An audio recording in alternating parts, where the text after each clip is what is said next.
actor and the director had a thing going, and hence the play had a thing going. Although the writer did really want me, but nevertheless, not that I was unwanted, but my dad, again, a little bit of meddling there, and it got us in some hot water, a little bit, because my dad started again to give me some tips, as he was wont always to do.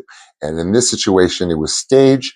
The director is very hands-on, obviously had some vested emotional interest, perhaps, or otherwise, in me. And to have my dad come, and this was 87, right before I got married, full tilt closet mode, juggernaut. And the director did not take kindly.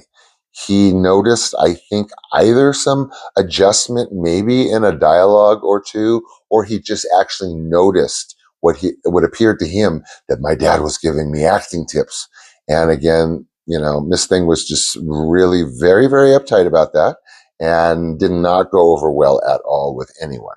So I had to sort of end cycle on that in very sort of kind of aggravated, annoyed way, make it clear that none of this was going to affect the essential performance that you're ever going to get out of me, because I am not malleable that way, acting wise, especially in 87.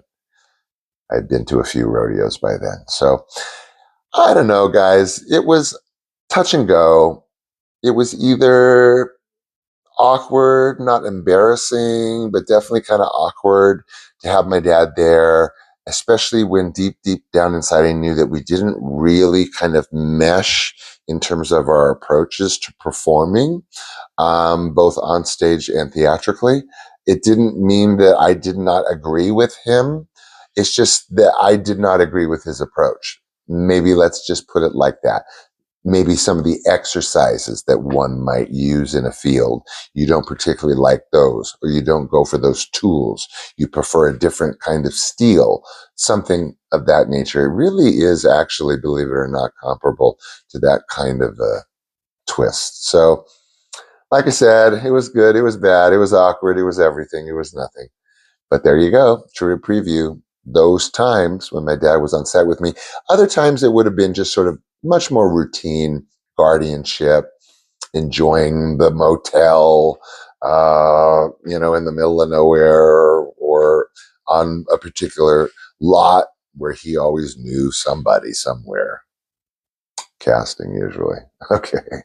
So there you go. I hope it was true to form with today's show.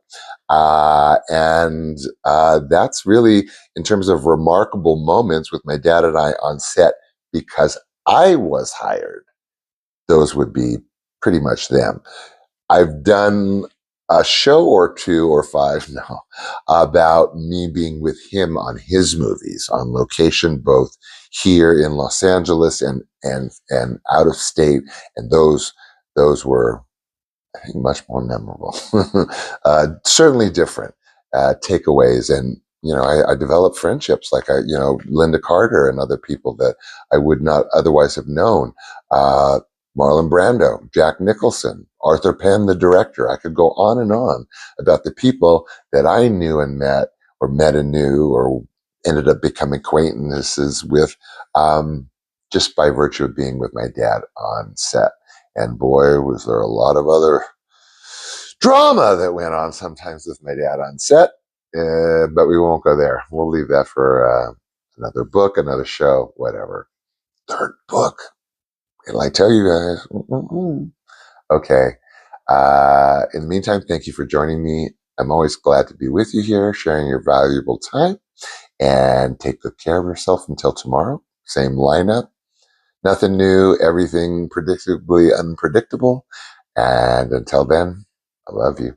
Bye.